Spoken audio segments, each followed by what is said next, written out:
YouTube world. How are you doing? I am Marley Bird. I am the owner of the Marley Bird YouTube channel, and I'm here today to talk to you about the My First Sweater Knit Along Week 6. Now, I've decided to go ahead and do this as a live broadcast instead of recording it and releasing the video because I have, in my opinion, I feel like the live question and answer sessions I've done for this knit along have really been well received, and I've been able to answer any questions and demonstrate anything specifically that you guys need. So with the knowledge that many of you are so scared to seam your sweater, I thought it would be a good idea for me to do this live, to see my sample swatches live for you. And then that way, if there's something I missed or a question you might have, I can answer it live on air, because you never know, there might be other people out there who are asking the same question. I do have my computer right next to me, and I have the pop-up chat ready to go, so I can say hello to all of you from Texas, from, gosh, many of you are here just saying hello, and you're so nervous. No reason to be nervous, guys. You got this. I promise. It's really not that difficult, and we're going to be using what's called the mattress stitch, and it's simply something magical when you watch it happen, because it's virtually invisible. A lot of fun to do. So the first thing I'm going to ask here for all of you is, I want to make sure my sound quality is okay. So if you don't mind, if you're watching live, if you could post in the little chat area that everything sounds okay and you can see everything all right. So I just want to make sure that we are good to go here, because it looks like everything's good on my end. And I'm going to say hello while you guys are saying that you can hear me. So hello to Julie and Candace and Chris and Lala and Suzanne and Sharon and Kathleen and Linda. So many of you are here to learn how to seam your sweater together. And you guys are telling me that the sound is great. So that's fantastic. I'm curious how many of you actually got to the point where you're ready to finish your sweater. Show of hands. I know that in the group on Facebook, there are so many of you who have been posting pictures of the back, the front, your two sleeves, and you're listing how shocked you are that you were able to get this far, and that you're so scared to seam everything together. But I'm telling you, that's like the easiest part. You've got it. It's nothing from here on out. I know that there's one lady there on the Facebook group that actually finished 2 sweaters in this time frame. She knits super fast. I did not. I am not done with mine yet, but that's okay, because I am working, as you guys know, on a different sort of sample so that I can release mine. I have some other sweaters getting made right now as well, and I plan on releasing them all together as a set. So mine is coming. What we will do today is I'm going to use my handy swatches that I made for week 1, see, because I'm resourceful like that. And we're going to learn how to seam together our sweater pieces and move right along. So let me answer any questions here. Let's see here. Some of you are saying you're not done with yours, but that's okay. Like I said, it's all right. You guys are doing a raise of hands. That makes me so excited. And some of you are saying you're so happy you finished the sleeves last night. You're ready to get this together. And I am glad you guys are all here. This is great. Chris Lopez, thank you so much for moderating in the group. I appreciate that immensely. You can help me answer any questions as we go along if there happens to be something that I miss as I am seaming. All right, guys, are you ready? Deep breath. All right, so let's start off here. With week 5, when I did the video, somebody happened to ask, should we block our pieces before we seam them together? And I answered that, yeah, it's always a good idea to give your yarn sort of a spa day, very similar to what we did in week 1 when I washed and blocked my swatch. Remember that? I just simply washed my swatch, pinned it out, and let it dry. That's exactly what you would do with your pieces if you want to. I recommend it. I think it's a really good idea. But if you're like living on the edge and you just want to get it done, I understand that as well. So you could do that. But to make the seaming process easier, it's better if you wash and block your pieces, so that way they're all the correct size, all the stitches are laid out nicely, and everything looks good. I'm not going to go over the blocking process again in this video. video because I've talked about it in week 5. I showed you how to do it in week 1. And I do have standalone videos for how to block. So I'll make sure to go back and add the little I button right up there in the corner. So if you want to watch those videos, you can do that. But that's the first step. Once all of your pieces are washed and blocked, or once your pieces are done, we then can move on to seaming it together. And when we seam the pieces together, we're going to start off by seaming at the shoulder first.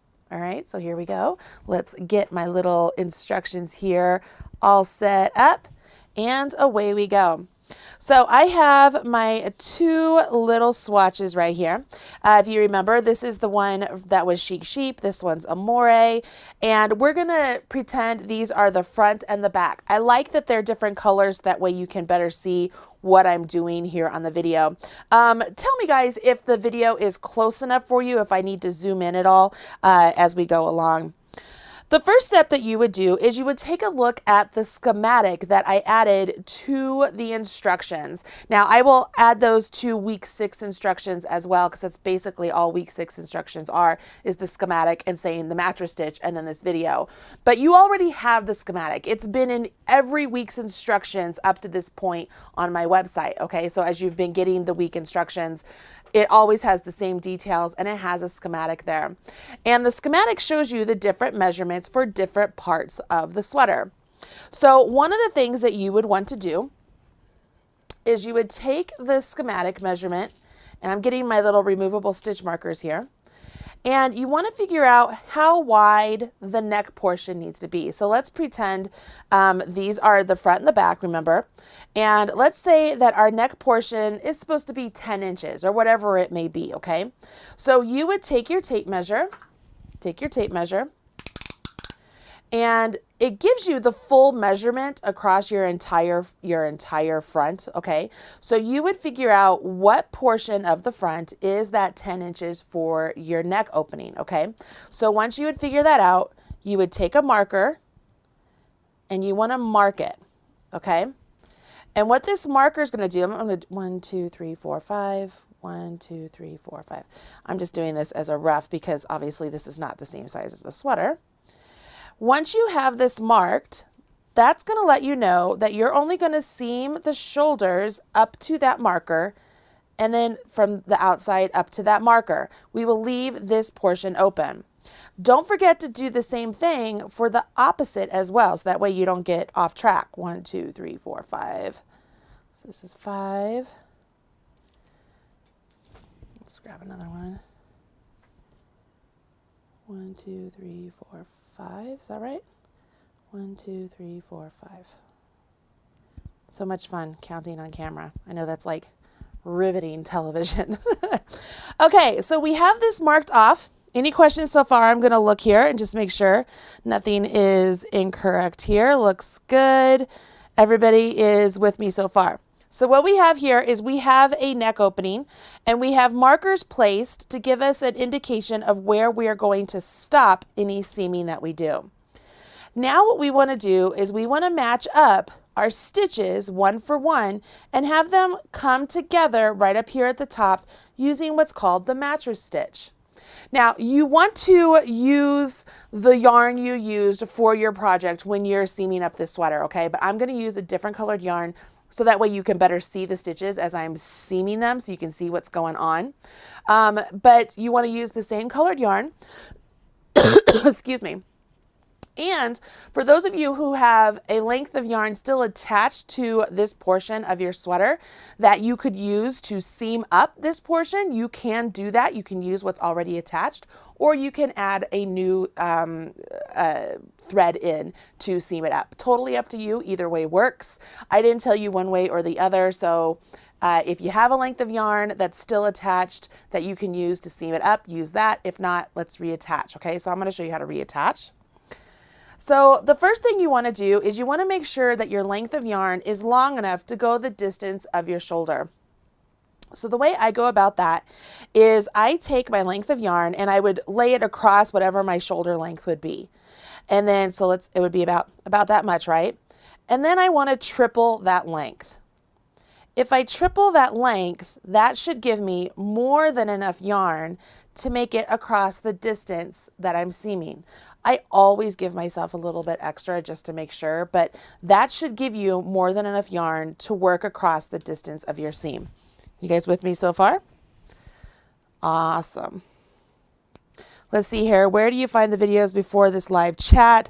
They will be on YouTube. Yes, this video is always on YouTube, guys, so you'll be able to find it no problem. All right, so once you have your length of yarn, you want to take a bent tip tapestry needle. Do you guys see this? The benefit of the bent tip tapestry needle is literally the bent tip. It allows you to get in to the stitches and bring up the stitch that you're going to be working in, and it just really is super helpful with that bent tip. You can thread your yarn into that bent tip tapestry needle, and away we go. Before I jump in, I want to make sure there aren't any questions and make sure, am I close enough to as far as my camera work? Is it close enough? I'm going to just check here real quick. It looks like everybody is saying they're excited. They think it looks good and they're ready to go, which is good. All right, perfect. All right, so I'm going to come down just ever so slightly to make sure that I'm nice and close, and hopefully I'm still in focus. All right, so here I am. And I'm going to take my bent tip tapestry needle here, and I'm going to start right down here at this edge.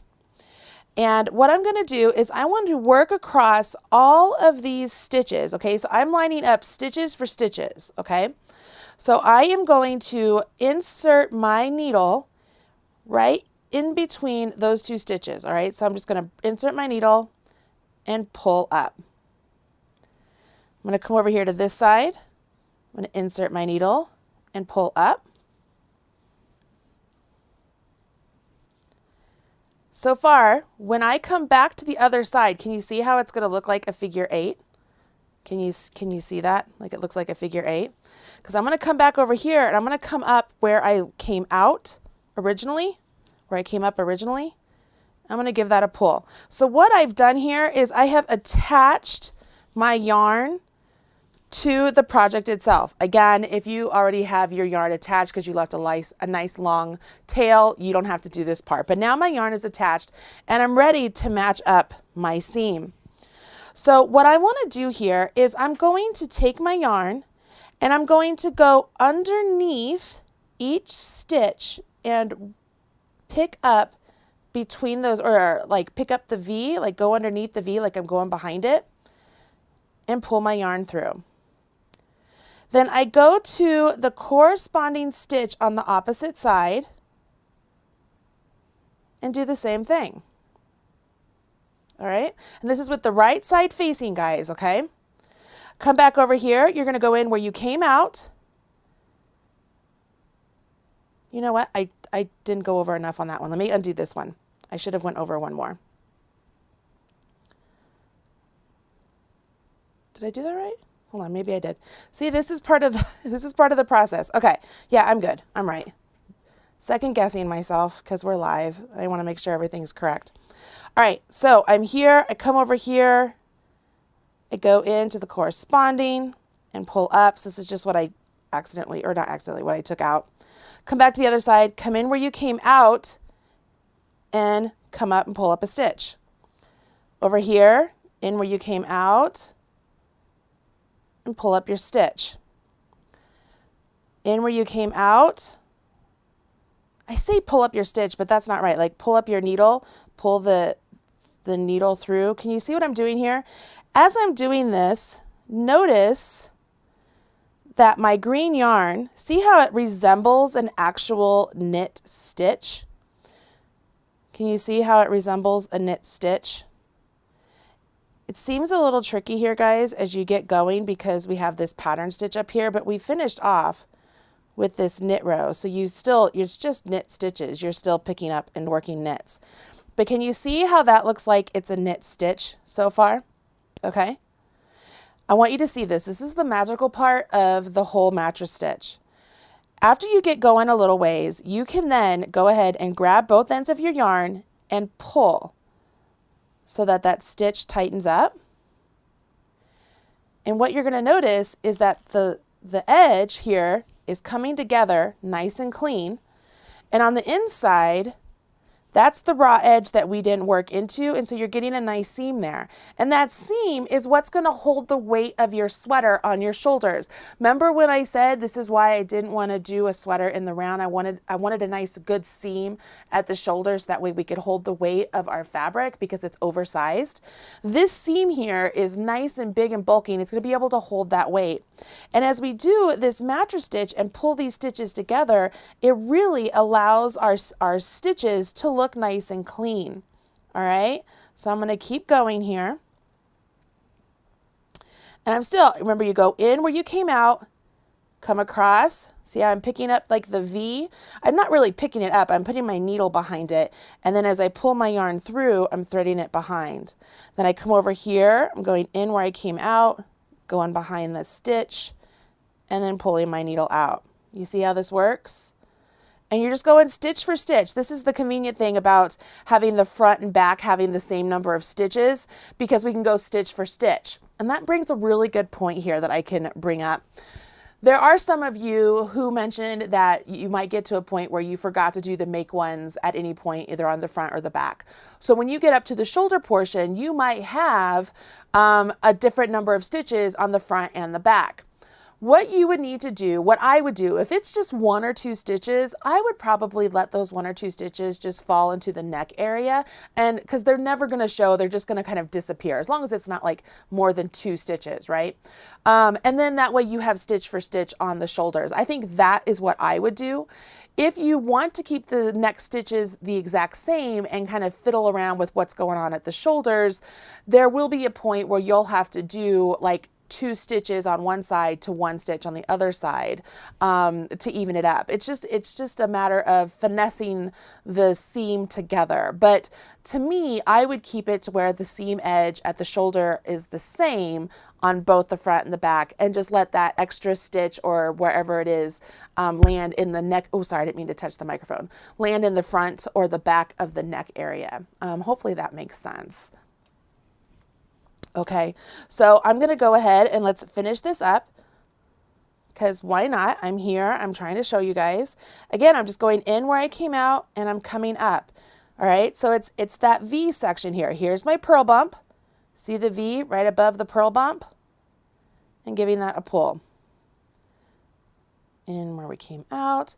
And when you do the mattress stitch like this, you're lining up the stitches, right? But it does give you a half a stitch jog between the two, just so you know. That's perfectly normal. That's just the nature of the beast, but it should be all right. All right, so I'm right to where my markers are, so I would call that good. So I'm going to remove my markers, that way you can see what I'm going to do here. Just as when I started and I did that figure 8, I want to do the same thing here. So I'm going to go in where I came out, and I'm going to pop up. And I'm going to go in where I came out. I'm going to pop up. And, oh, you know what? I should pull that together. Let me pull this tight before I seam that all rolled closed, because I want to make sure that's closed. There we go. Whoopsie. All right, so make sure you pull that closed. In where I came out, in where I came out. Now I have this nice yarn here, but here's the greatest thing ever. Okay, so I'm going to pop this to the inside. When I turn this around, I have this nice seam here that I can use to tuck in my tail. So all I need to do is I can just weave my tail in just like so, just to make sure it's nice and tucked in. I would do it a couple more there, and then do the same here. But then your tail is nice and tucked in. Everything is nice and seamed together. And I want you to notice, even though I used a green yarn or a mint colored yarn, you can't see it right there where the seam is, right? And that's because of the way we do the mattress stitch. If we pull it apart really far, you can kind of glimpse it in there. It's so invisible. But you can see right here, that is the beautiful mattress stitch for the shoulder. You would then go ahead, rotate your work, and do the same over here along this edge. Okay, so that would leave the neck opening open. Pretty cool, right? I just think that's just so magical when those two pieces come together. I love it. All right, so I'm going to answer some of your questions here. I know there's a delay in my video, so some of you aren't even to this point yet as I'm talking, and so I'm going to look at some of the questions and ask you if you have any other questions regarding the shoulder seam, particularly at this point. So we did stitch for stitch, mattress stitch. Okay, that's what we just seamed together. And let's see here. Candace Glooner is saying, so glad she's doing this video because I never would understand the stitch into the row or not the bind off. Correct. You don't want to work into the bind off. You want to go typically into the row right before the bind off. The bind off is it's your seam. That's goes on the inside. That's what's going to hold the weight. You definitely want to go on the other side of the bind off. Okay, it's the row before the bind off, and that's pretty common throughout. Even when we do the mattress stitch along row for row, you never actually work into the row right at the edge of your work. You always work one row in because you want the edge of your work. That's your selvage edge, right? That's your seam that goes on the inside. And coincidentally, for those of you who are curious, that's why in most patterns, you'll see that you never work your decreases right at the edge stitch. You always do it like 1 or 2 stitches in from the edge. And that's because that edge stitch is your selvage stitch. And here's another thing, for those of you that were wondering, why were we doing those make ones after we did the ribbing? It was so that we had that selvage stitch, because the pattern was actually written so that we kept the ribbing portion open. So it was like a vent. You weren't supposed to ever seam together the ribbing portion. Now on the sample, Caitlin just didn't pay attention to me, and she did seam the ribbing portion together, but technically it's not supposed to be. So could you seam the ribbing portion together? Absolutely, Caitlin did, so why not? But it's not meant to be seamed together. Remember, many of you were asking me earlier on if the ribbing portion was going to pull in on you. Well, that was why I left the vents originally, was so that it doesn't pull in, because I don't like stuff pulled in around my tummy either. So I totally get you. I feel you. So there was a whole lot of information there. The first stitch along the edge and the bind off is usually the selvage, so you don't ever work into those. And that's why the decreases or increases are usually in patterns written at least 1 or 2 stitches in from the edges. And then when we did the make ones after the ribbing, we did that so that we had stitches for the selvage. All right, so there's a lot of questions answered there. And let me go on and answer some more. Crafting with Lene is saying, my favorite part of the mattress stitch is probably the pulling it together, because it's like magic. I feel like I'm Harry Potter. It's so magical. Let's see here. And we have, my screen scrolled on me. Karen Barton says, very helpful. I didn't know about the selvage area. Well, good. That's nice to know that I helped you out there. Honey Bear 64 says, good morning from Texas. My knitting skills are so bad that I purchased a knitting machine. Oh, that's all right. I would like to know where you purchased it, actually. I could use one. Not because my knitting skills are bad, just because I could use it for getting some things done. Amanda Taylor, so glad you did this. Watched a video that showed doing it in the bind off. Yeah, I don't know why somebody would do it in the bind off. You don't want to do that. Every class I've ever taken, every book I've ever read, every knitter I've ever known has told me, because we talk about things like this, all my friends, you don't do it in the bind off, you do it in 1 stitch edge. If you guys ever want to check out videos of somebody who is an expert knitter and knows her stuff, Patty Lyons, she has a YouTube video or YouTube classes, YouTube channel here on YouTube. How many times can I say YouTube? And she's fantastic. Patty Lyons is amazing. So whenever in doubt, she's another good person to refer to. She's really great. Let's see here. No questions, just a mighty big thank you. Let's see here. Paula Harrison says, fabulous, so finished. I always did the bind off. It's much nicer this way. Yeah, it's really good. And it's so easy, right? I don't understand why people do the whip stitch. And that's when people will do the bind off. They'll just whip stitch the seam together, and it looks whip stitched, when it's so easy just to do something like this, and it comes together so nice and clean, and it's polished and finished. All right, so now that we have the shoulder joined, this is where we would want to join our sleeve. And the trick here, when we join the sleeve to our garment, we are going to be joining vertical and horizontal stitches together. So we're going to go for rows and stitches to join them up.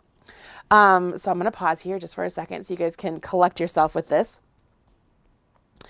Kitty Club 99 is saying, could I link to her? I will add a link to Patty Lyons in the video description box of this video after it's done, so that way you can find Patty. Tell her I sent you, because she's pretty darn amazing. Let's see here. Okay, so when we're working with the sleeve, obviously we're working with sleeve stitches that we worked straight up and down, right?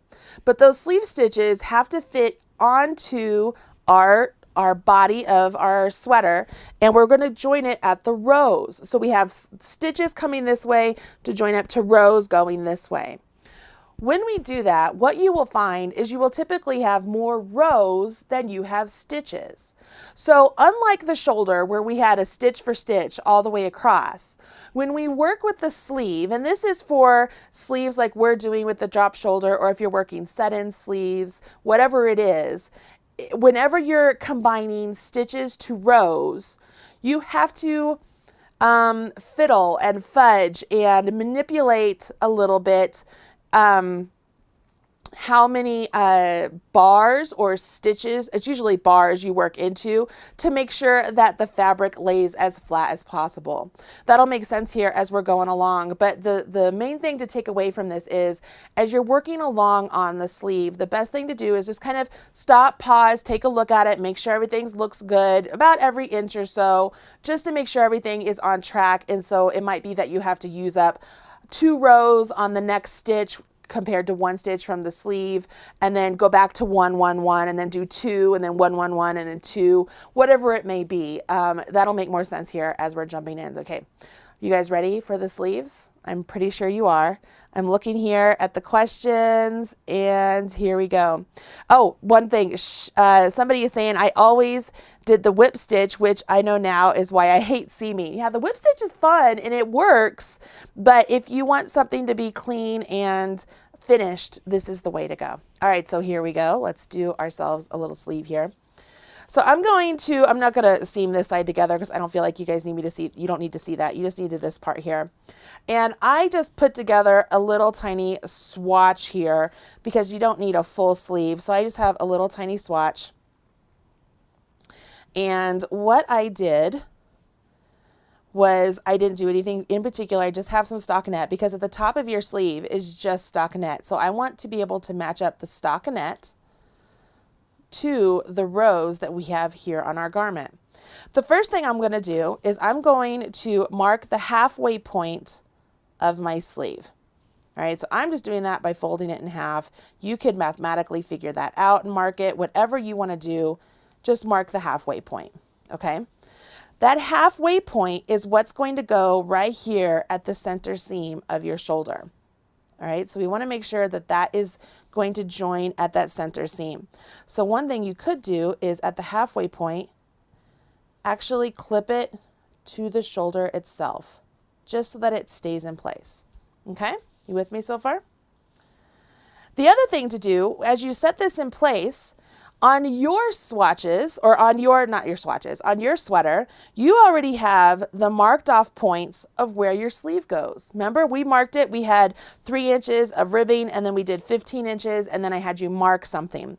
That marker that I had you do on the sides of your garment, that's going to be where this side of the sleeve meets up and this side of the sleeve meets up. Pretty convenient, right? So you already know where your sleeve is going to meet up. Because I'm working with swatches, I don't have that luxury.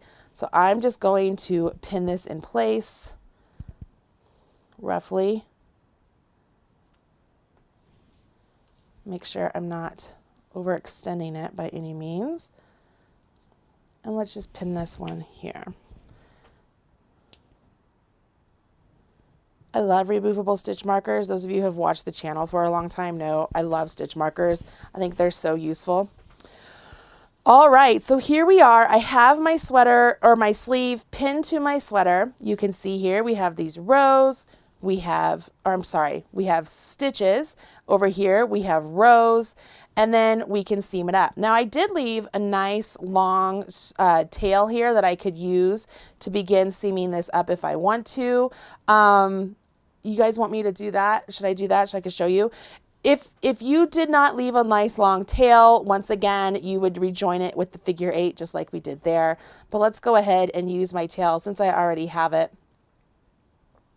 Now, one thing about using your tail when you're going to seam up your sleeve is that puts it, like your tail is right down here at this point.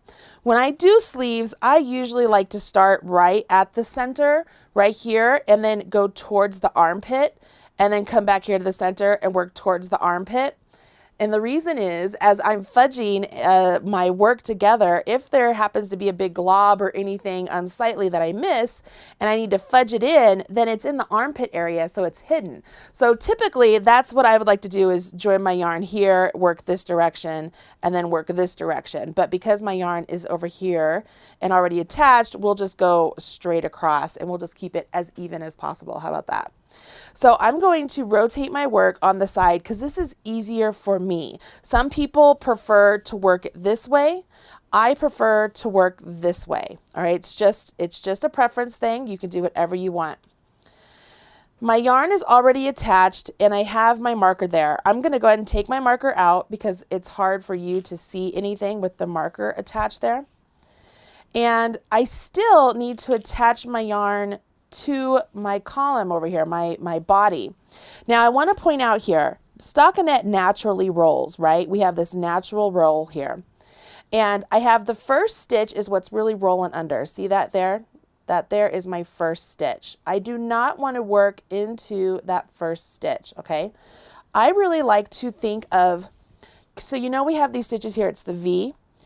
If I were to spread apart this V, you can see how there's the columns or bars in there. Those are actually the purl bumps on the opposite side.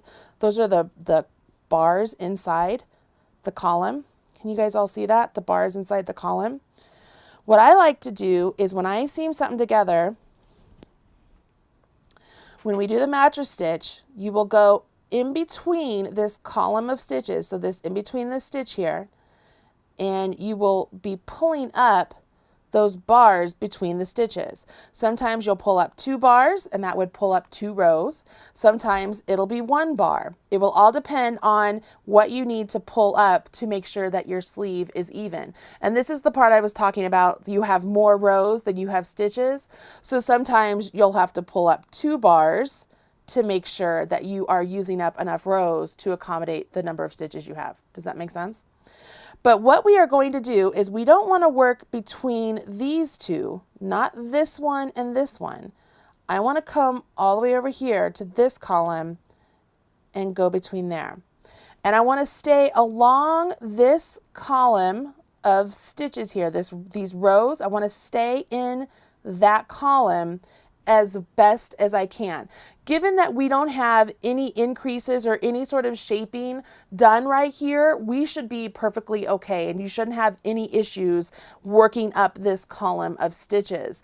If we did have some shaping, like on the sleeves, we'll get to that later, that's where you will kind of jog over your needle a little bit to make sure that you're still going up as close to that column as possible, because you'll have either, you'll have fewer or more stitches along the way, but you just want to try and keep it as even and consistent as possible. All right, so right here, are you guys with me so far? All right, it looks like most of you are right here with me. I'll pull up. All right, so I'm going to match this up and I'm going to start right here. So I am going to go ahead and I'm going to come underneath. I'm going to come up in the column that I want to use. All right, and this is like my figure 8 join, and I'm going to come back over here. I'm going to come up. Can you see the stitch right there? I'm going to come up right there. And so I've joined the two together. All right. So there's my, I don't have an extra tail because I'm using my tail to seam. I'm going to come back over here where I came out.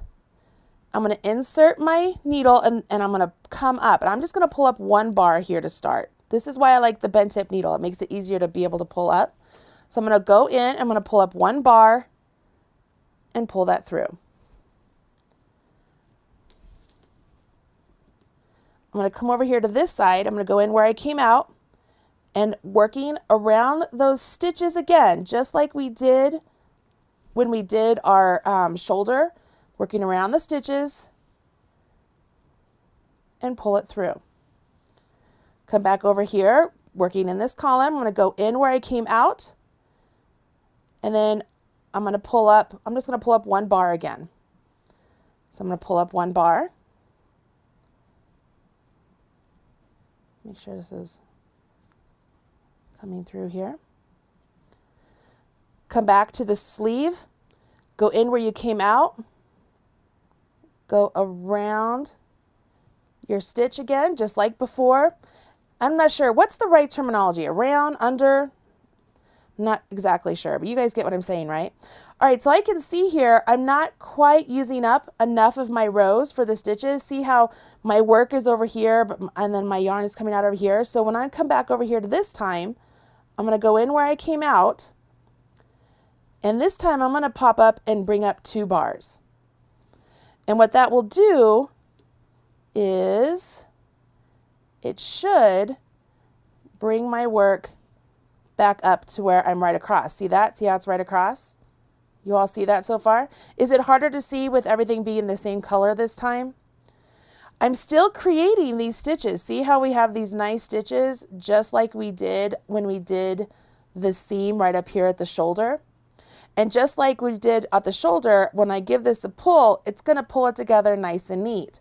And when it pulls together nice and neat, this row here of stitches is going to butt up really nicely with this row here of rows, and it's going to be beautiful. So I'm going to look here, make sure you guys are seeing. Move over means, okay, so far I'm following you. Okay, somebody asked, what does jog mean? That means it's just like if you were to jog over one row of stitches or one stitch over. If we were working in this column, I would take my needle and just shift it over to the next column and begin working up that column. And that's usually only when you have to deal with any sort of shaping going on in what your garment is. We'll talk about that when we get to the sleeves. Don't worry, I'll mention that. Let's see here. Everybody is saying that they get it. They understand. That's cool. Okay. Are you ready? This is the cool part. This is the part that makes me feel like a wizard, because when I pull this together right now, it looks a little sloppy, and just heads up, you don't want to wait to do this to the very end. You want to do this a little bit along the way. We just give this a pull, and it pulls everything nice and neat right up to that. And see how it's not bunching? It looks nice and clean. Everything is really good. And that's because I did one bar, and then I noticed that I wasn't using up enough of my rows, so I did 2 bars to jump over. Can you see that? So as I continue on,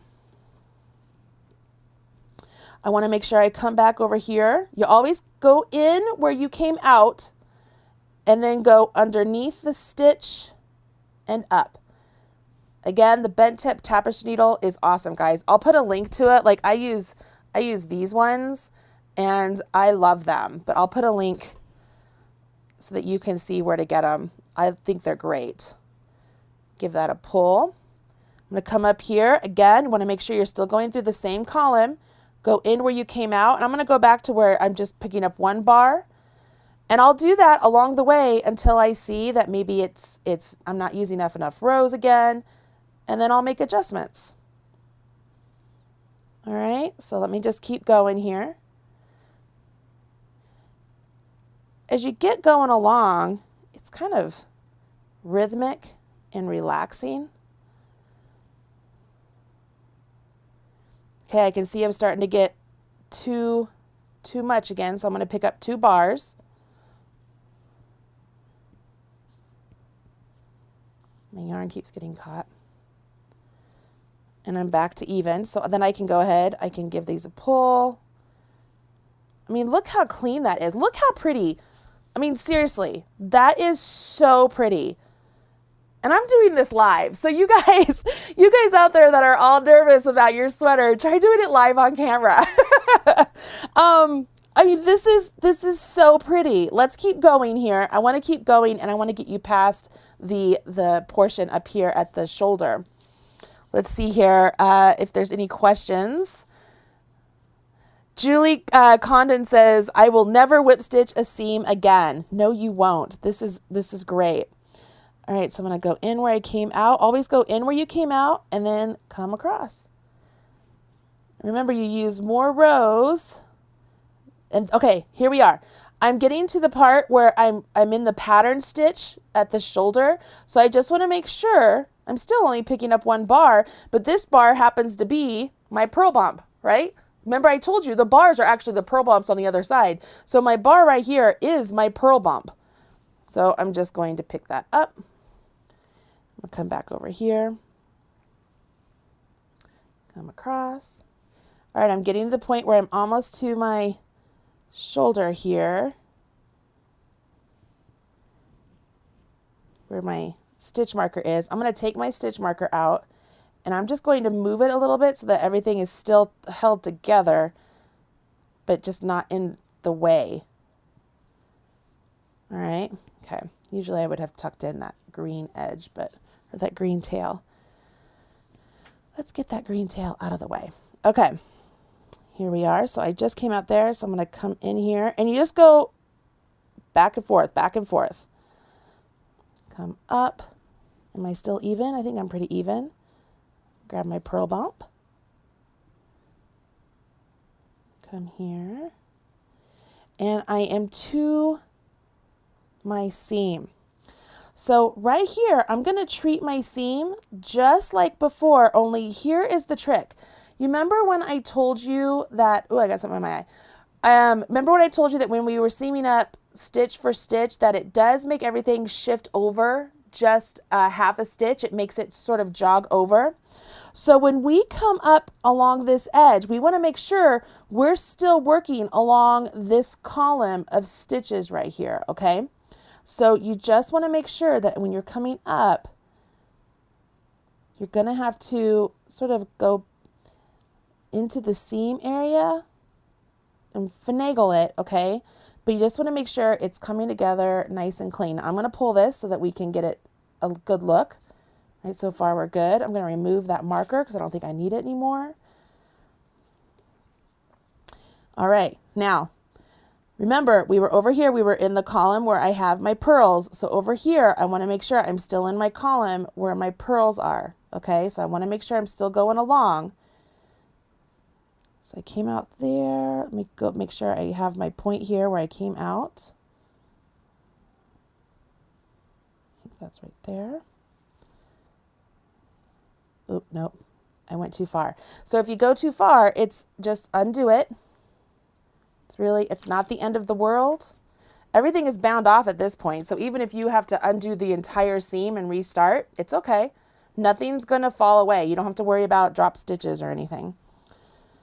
It's hard for me to see. I got to come apart. Oh, there we are. There it is. There's that little sucker. Come right there and up. All these tails. Oh, that's why I like weaving in my tails before I do any of this. Oop, make sure you don't get yourself a knot. All right, and then I'll come up here. Make sure I'm still working down this row. So there's my purl bump. Can you see my purl bump? Come up, come back, and across. I'm going to come down. I'm going to go a couple. I know I'm starting to get a little off. Let's see, in there, and out.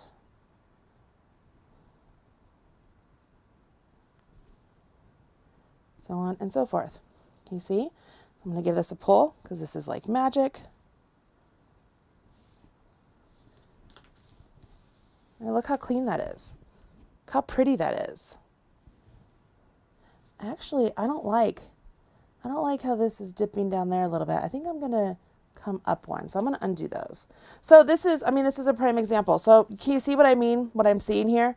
I don't like what I'm looking at right there. I don't like that. So I'm going to undo those and just play around. Maybe I'll come right here. Maybe I went over one too many. I should have been right there. But this is all, and then I would just pick this out. This is all you do. Pick it out until it looks good. and start again.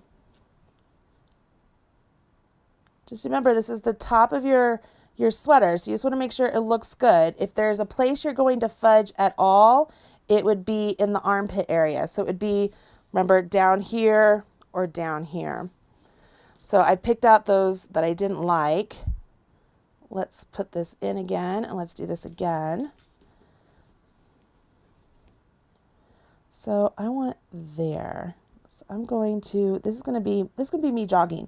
Instead of going down where those pearl bumps were, so I was pearl bumps here, I don't like that. So I'm actually going to jog over. I'm going to try this and see if that looks better. So this is the part where I'm talking about like finessing things a little bit and making sure it works for what yours looks like. All I'm doing, it's the same thing, same process. I just jogged over a little bit to see if that lines up better. Let me come here a little bit, and then we can pull this together and see how it looks. I think that's going to look better. Oh yeah, that looks way better. Can you see that? So all I did is I jogged over ever so slightly, and I made it so that the line was a little bit more continuous. And that was because of the half stitch off over here when I did my seam here, and that's just the nature of the beast. But now you can see how you can fix any sort of like little mistake or flub up or whatever it may be. All right, you got that so far? I'm gonna finish this off down to the end so that way I can seam up these sides and pretend that it's a full sweater so you can see how to seam it up. While I'm doing that, I'm going to ask you guys, have you enjoyed making the sweater? How many of you are surprised how easy it was to make this sweater? Are you shocked? Are you like, oh my gosh, like I don't know why I've been waiting so long to make a sweater? Or at the same time, are there some of you out there wondering, okay, this sweater was really easy, but what if I have to do a set-in sleeve sweater or maybe a raglan sweater? Are those easier? Are those harder? Like, what are some of your questions you have? I am curious. Somebody just asked, where do I find the measurements with the neck measurement, the schematic? It's on the first section of each one of the patterns. You'll see that it has all the pattern details. There's the list for yarn, your needles, your notions, and then there's a full range of the finished measurement, and then the schematic is all right there. And that's on the Marley Bird website, but that is also later on when this becomes a PDF, it will be on the PDF as well. All right, so I'm down here at the end, guys, and just like before, I just want to make sure that I have everything seam together here, pull together. Let me pull that nice and tight again. There's my sleeve. Isn't that great? Isn't that awesome? I love the way the stitches all line up along the row. I think that's so pretty. Once again, we can turn this over. We have this nice seam here. Again, this shoulder seam and this sleeve seam, it's holding all of the weight. So that's really handy when we're dealing with a fabric it's heavy, an oversized sweater. I think it's important to have sleeve or seams so that way it can hold weight. So I'm just going to tuck these in just like so. So you could tuck in your sleeve seam just because I want to have it out of the way. Now, let me come back down this way because I want to talk to you about something else. Those of you who left your tail super long, one thing that you can do is you can use your tail for the sleeve just like you did, but then you can also use it to seam the side of your sweater or the sleeve part here. So if you wanted to, we could continue on and use that to seam the side of the sweater. My only caution and hesitation with that is if our yarn is up here and we're seaming our sweater down along this way and we get down here and there's an area that needs to be fudged, then it's no longer up in the armpit, right? It's down here by the ribbing, really public. So I tend to not go this route, but I know that some of you will ask if you can. Could you? Yeah, you absolutely could. You just have to be really careful that everything is nice and clean. But I prefer to start down here and work up towards the armpit armpit. And then even on the sleeve, I'll work out here on the sleeve and work towards the armpit again. So that way, if there's any sort of fudging that has to be done, it's all in the armpit, because then it's not visible to the public. All right. So let me transfer this over to all of you and see what you have to say. Oh gosh, let's see. Some of you are so happy. It says, not my first sweater, but I have enjoyed making this. Happy it was easy, but I'm wondering for future sweater patterns. Penny, I agree with you. The good news is I plan on sticking around here. So if you stick with me here on the Marley Bird YouTube channel, you'll learn how to make more sweaters, and we'll take an adventure and make all sorts of different sweaters if you're willing to stick with me and do that with me. I think that would be fun. Chris G says, I was absolutely shocked I could do this, and that and that I will actually be able to wear it. That makes me happy. Suzanne Jennings, Marley, you're such a fabulous teacher. Thank you for walking us through step by step by step by step. You're welcome, Suzanne. Thank you for the compliment. Let's see here. I found this pattern very easy and enjoyable to make. But she has a problem getting it finished on time. That's all right. It's not a contest. You got this. You got this. Regina, I loved making the sweater. It was easier than I thought it would be. I would like to learn how to knit set-in sleeve patterns and a true round neckline. Those are some of my favorite ones. So stick with me and we'll make some of those. I have a beautiful pattern that I just designed and just had made with a V-neck and set-in sleeves that is gorgeous, and it has stripes, and it's so pretty. It's a replica of one of my favorite sweaters that I bought at a store. I had it like remade with measurements that I wanted and using my own yarn, and it's so pretty. I can't wait to show you guys. Let's see here. Everybody's saying thank you and they love the sweater. That makes me so happy. Cool, cool, cool, cool. All right, guys. So the next step is doing the mattress stitch row for row. So we've done stitch for stitch.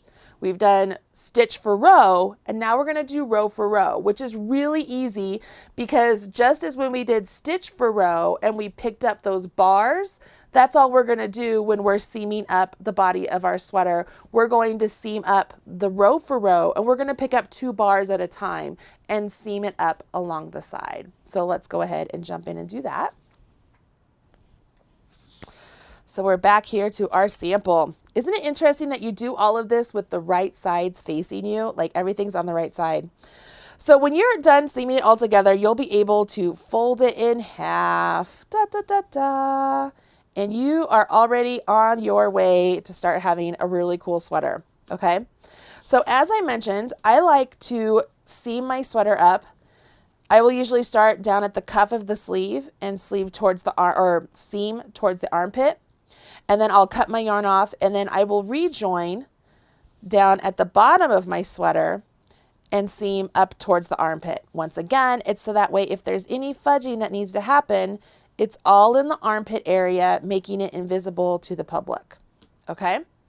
So remember what I said. When I designed this sweater, I made it so that way the ribbing portion did not get seamed together. Now, Caitlin, when she made the sweater, she seamed it together, which is fine, but I am going to show you how to do it without seaming the ribbing portion. Actually, yeah, I'm going to do that. So what we'll do is just like before, I'm going to fold this up out of the way.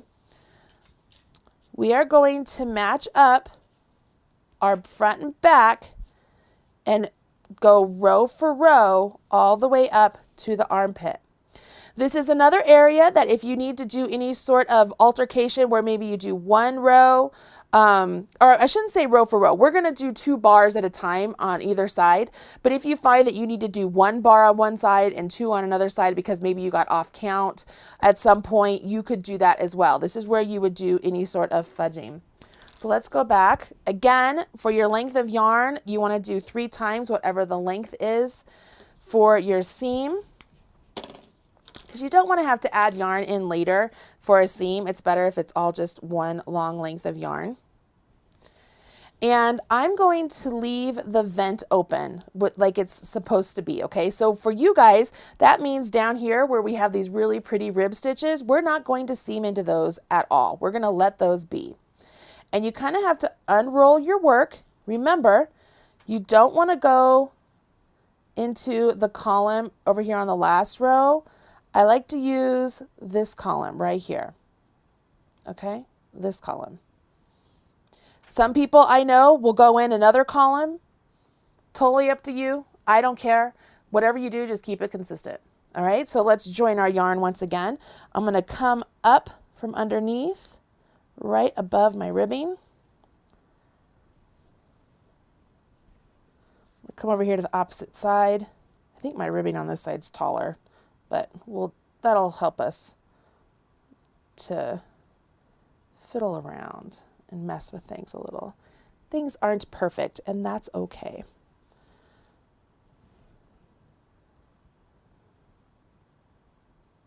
Alrighty, again, I'm just doing my figure 8.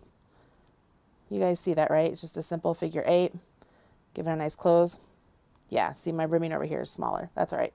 Okay, so I'm going to come back over here. I'm going to go in, and I'm going up the column. See, I'm picking up 2 bars. Give it a pull. Come over here where I came out.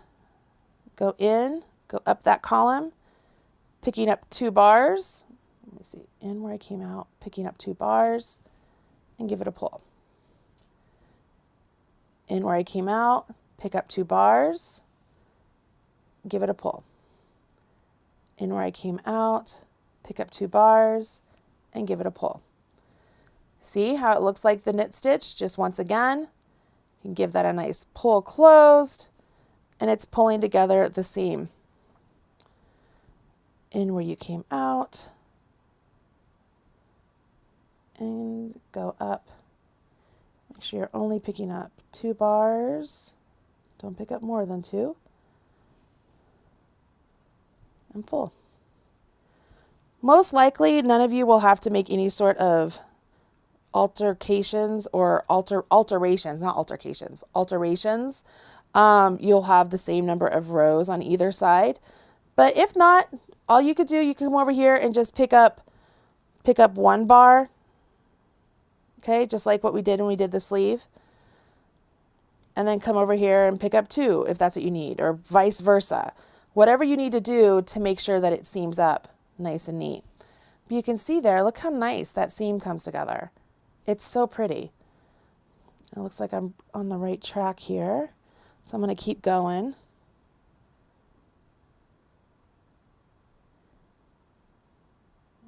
Make sure.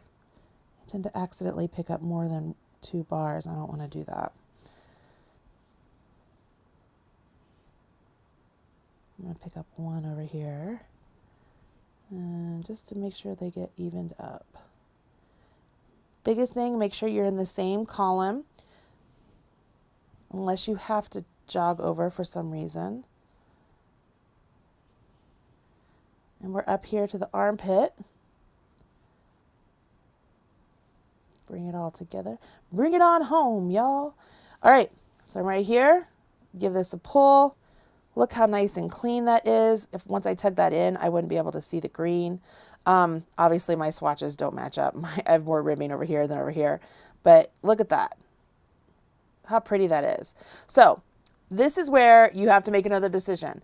If I continue on with my seaming yarn here, and I continue on seaming along the sleeve, I'm then, once again, having the end of my seam be down at my cuff. Or I can go ahead, tuck in my seam tail right now to the inside, right? Oh, it's all caught up on something. Tuck my tail in here, and then rejoin for my sleeve down here and come this direction. And that's what I suggest you guys do, especially if you've never done seaming before. It's just a better way to hide any sort of mishaps you might have. But so far, so we have row for row right there for the body. We have stitch for stitch for the shoulder. And then we have stitch for row for the sleeve. Pretty cool, right? Pretty cool. All right, so Beverly Hess is asking, what's your rule of thumb before tightening the connection stitch? Do you mean like just tightening up the way? I tend to tighten it up like every inch or so. I don't like to go too far. Some yarns are not very strong, so if you go too far and give it a tug, you actually could break the yarn. So I try and go like about an inch and then give it a tug. That also allows me to be able to check out the work I'm doing, and I'm able to better see if something isn't lining up. So for example, when I was doing the sleeve, if I had went much longer and I decided, I don't really like the way that was turning out and had to rip out, I would have had to rip out more than what I did rip out. So I just like to do about every inch and then I take a look. Plus it's so exciting to watch it zip together. I love it. It's exciting. I mean, tell me I'm not the only one that finds that super exciting. I think it's cool. All right, so here we are. Here's my little Quasimodo sort of sweater here. I want to pull out this swatch here, and I want to show you how to seam up the ribbing portion on this swatch for the sleeves. It's really not super difficult. You know what? No, I'm going to change my mind. No, that's what I want to do. That was my plan. I'm going to do that. I'm going to continue on with that plan. So yeah, so there's that. Any questions so far? I thought you said to do the sleeves first, then the side. What I meant by that was you add the sleeves to the body and then we'll seam the side and then underneath the sleeve. That's what I meant when I said that. So what I meant by that was we were going to seam the shoulder and then we were going to seam the sleeves to the body. And then I like to do the body to the armpit and then the cuff underneath the sleeve to the armpit. Okay. You could do that reverse. You could go from the cuff underneath the sleeve to the armpit and then go the body to the armpit. Either way, it doesn't matter, but you don't, yeah. Does that answer your question? I think that answers your question. Let's see here. Chris Omnin. It says, I've only made flat items and hats in the round. So grateful for your guidance. You are a super oh, thank you. You're a super teacher. I cannot believe I got 2 sweaters done and I'm feeling much better about the seaming with this video. That's great. It's really not hard, guys. Seaming is so, I mean, you see me, I'm doing it right here. It's not a difficult task. All right, so let's take a look down here and let's use this little sample as our guide for a sleeve. And the only reason I want to do that is I like the fact that I had different colors to show you, but it also has ribbing at the bottom so I can show you the ribbing portion. And then in this, we're going to make believe that we need to jog over so that way you can see how when you're doing the increases for your sleeve, you just want to make sure you're still staying along that line. And the increases, if I'm thinking through this correctly, your increases are a stitch or 2 in from the edge. So you'll be able to, you don't want to seam on the increase, you're going to go right beside it. So as you have an increase and that increases your stitches out, you will jog your tapestry needle over to make sure you're always on that side of the increase. It's really super easy. You guys, you'll get it. You'll get it. No problem. Let's use our trusty green thread here just for a little bit. And this is really just sort of overkill because it's already information I just showed you how to do. So you know how to do this already. Once again, you would want to join your yarn. So I like to come up. You could come up on the opposite side if you want. This is just habit for me. I always come up on the right side and then go to the left and then go back to the right. And then I jump in. Just habit, I guess. All right. So over here, I'm going to go between. Now I can go this column if I wanted to, but see how that's right between that stitch and that stitch? I like to go between that column. So I'm going to choose that column right there. And right there. Like this is really... You guys know how to do this. I just showed you how to do this. It's super easy. And I'm just going 2 for 2, seaming it up. Here's a little tip for those of you who like thumb holes.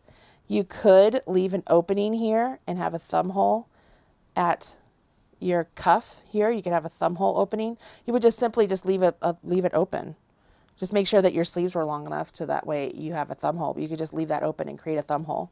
But then as you transition from your ribbing into your stockinette, it's still just row for row, going two, going in where I came out, going up, going two, and you just go across. Now, say, I'm going to go in here, and say I decided that I wanted to jog across. Can you see what I mean? Like, here's the column I'm in. Say I want to jog across to that column. I could do that. And then I could do the same over here. I could jog across over. See, my needle should be coming out there, but I've jogged across half a stitch. So I'm over there. And I could do that again. I could jog across half a stitch. So I'm over there. I should be here, but I'm there. Same thing. I should be here, but I'm there. I mean, that's all it is. That's jogging. So here, what this would do is it would start to pull in, and I would have more and more fabric because I'm leaving more fabric over here on the side. But as you have your increases and you jog out and along, you're actually not going to have more fabric on the inside because you're maintaining that selvage edge, because you know that you started with, let's say you started with 10, then you increased to 12, and by moving over that half a stitch, you're still maintaining that nice salvage edge, but now you have more fabric in the body. And then you went from 12 to 14, and so you move over that half a stitch, and now you have all those stitches in the body, but you still have the same salvage edge. Does that make sense? I mean, in my mind, I make complete sense, but I don't know if I'm conversing that through correctly or not. So I'm going to ask you guys. It says you guys are getting it right. No problem. Thank you for your help. I love the colors of this swatch. This swatch here, this is Red Hearts with Love Stripes, I do believe. It's really pretty. I like it a lot. And thank you for showing the figure 8 again. Yeah, I think I showed it like 5 times. Yeah, no problem. And good video. Let's see. Thank you. Everybody's saying thank you. Makes total sense. Oh, you guys are just making me so happy. So here's what you need to do now. I don't know why I was ripping this out. Just habit, I guess. I want you to finish your sweater. I want you to finish your sweater. I want you to weave in your ends, and I want you to put that sweater on and send me a picture. Send it to me on Instagram. Send it to me on Facebook. Send it to me on Snapchat. I don't care. Hashtag Marley Bird. I will find your picture. I will smash your like button, because I would love to be able to collect as many pictures of you guys wearing your sweaters as possible and do a collection, like a look what you made sort of video, if you don't mind. So when you share your finished project with me, tell me, hey Marley, you can use this picture, and I will, as long as I find it. I'll tell you if I'm going to use it or not. But I would love to have a collection of all these beautiful sweaters that you guys are making, and I don't care what yarn you use to make it. Just send me your picture of you wearing it, or whoever it is you made it for wearing it, because it's exciting. It's so exciting. I'm getting like teary-eyed, because I know what it's like to be fearful of making something and then taking that leap, that step out onto the skinny branch and just trying it, and then having the success of doing it it's thrilling. And as we get older in life and we realize not everything in life can be a complete success, and this is a success, it warms my heart that I was able to help you guys have success making a sweater, a really easy sweater, and hopefully a cute sweater. I think it's cute. And yeah, there you have it. I hope you've enjoyed this knit along here with Marley Bird, sponsored by Red Heart Yarns. I have truly enjoyed teaching all of you along the way. I love the idea of this live broadcast video because I'm able to answer your questions as we go along, and I find that really helpful. Hopefully you do too. In the video description, I'll be sure to include a link to Patty Lyon's YouTube channel, to any blocking information you might need, and a link to the pattern, of course. And I can't think of anything else you might need from me right now. So I think that's everything. A lot of you are saying, thank you for this video. You inspire me. Marley, you're the best. Oh, you guys you make my heart just pound. Thank you so much, you guys. Thank you so much. There you have it. That's it for the My First Sweater with Marley Bird knit along. I have had an amazing time teaching all of you. I hope that you have hit subscribe to the Marley Bird YouTube channel. Click that bell button so that way you are notified whenever I go live or release a video. And last but not least, whenever you watch a video, make sure you smash that like button and leave me a comment saying, hey Marley, so glad you're doing what you're doing. I'm very, very, very proud of you guys, and I hope to see you again on the next knit along or the next crochet along or in the next video. I will see you on Facebook for sure. Talk to you guys later. Bye.